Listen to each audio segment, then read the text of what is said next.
নমস্কার বন্ধুরা, উচ্চ মাধ্যমিকের রেজাল্ট তো আউট হয়ে গেছে। আর এখন তোমাদের মনের সবথেকে বড় টেনশনটা কি? আমি যে নম্বর পেয়েছি তা দিয়ে কি উত্তরবঙ্গ বিশ্ববিদ্যালয় বা জলপাইগুড়ি ল কলেজে সিট পাব? আজকের ভিডিওটা তোমাদের এই সমস্ত ডাউট এক নিমেষে ক্লিয়ার করে দেবে। কারণ আজ আমরা একদম পয়েন্ট টু পয়েন্ট আলোচনা করব।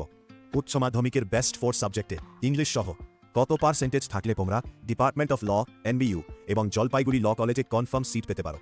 জেনারেল, ওবিসি, এসসি, এসটি প্রত্যেকটি ক্যাটাগরির আলাদা আলাদা এক্সপেক্টেড কাট অফ আজ তোমাদের জানাব।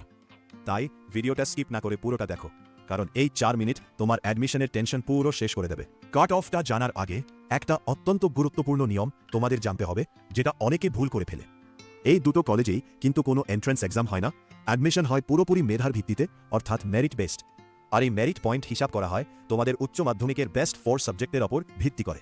তবে মনে রাখবে, এই বেস্ট 4-এর মধ্যে ইংলিশ সাবজেক্টটা থাকা বাধ্যতামূলক, অর্থাৎ ইংলিশের নাম্বার তোমাকে ধরতেই হবে।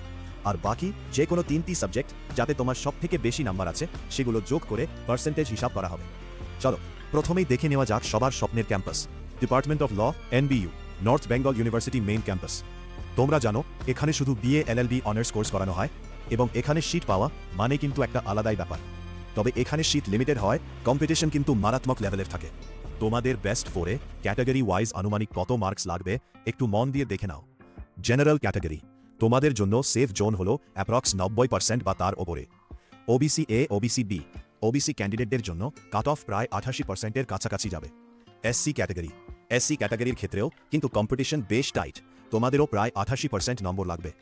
এসটি ক্যাটাগরি আর এসটি ক্যান্ডিডেটদের ক্ষেত্রে বেস্ট 4-এ অ্যাপ্রক্স 85% মার্কস থাকলে তোমরা এখানে অনার্সে সিট আশা করতে পারো। এবার কথা বলি উত্তরবঙ্গের অন্যতম সেরা এবং অত্যন্ত জনপ্রিয় law college, Jalpaiguri law college নিয়ে। এই কলেজের একটা বড় সুবিধা হলো এখানে অনার্স এবং জেনারেল দুটো কোর্সই করানো হয়। তাই যাদের নাম্বার একটু কম বেশি আছে তাদের জন্য এটা একটা বিশাল বড় সুযোগ। প্রথমে আমরা দেখে নেব বিএ এলএলবি অনার্স কোর্সের জন্য কত পার্সেন্টেজ প্রয়োজন। জেনারেল ক্যাটাগরি তোমাদের বেস্ট 4-এ অ্যাপ্রক্স 88% নম্বর থাকলে অনার্সে সিট পাওয়ার চান্স খুব বেশি। OBC A and OBC B, ওবিসিদের জন্য কাট অফ যাবে প্রায় 88%। এসসি ক্যাটাগরি, এসসি ক্যান্ডিডেটদের জন্য আনুমানিক 85% মার্কস লাগবে। আর তোমরা যারা এসটি ক্যাটাগরি থেকে আছো, তোমাদের বেস্ট 4-এ প্রায় 80-20 থাকলে অনার্সে সেফ জোনে আছো। এবার আসি সেই সব বন্ধুদের কথায় যাদের নাম্বার কোনো কারণে অনার্সের ক্যাট অফ থেকে কিছুটা কম হয়ে গেছে। তোমাদের নিরাশ হওয়ার কিচ্ছু নেই। তোমরা জলপাইগুড়ি এল কলেজের বিএ এলএলবি জেনারেল অর্থাৎ পাস কোর্সের জন্য অনায়াসে অ্যাপ্লাই করতে পারো। এর ক্যাট অফ কিন্তু অনেকটাই কম যায়। একটু ভালো করে দেখে নাও জেনারেল কোর্সের হিসাবটা। জেনারেল ক্যাটাগরি বেস্ট 4-এ যদি তোমাদের প্রায় 87% নাম্বার থাকে তবে তোমরা এখানে সিট পেয়ে যাবে। OBC A, OBC B, OBC ক্যান্ডিডেটদের জন্য ক্যাট অফ নামবে প্রায় 88% পর্যন্ত।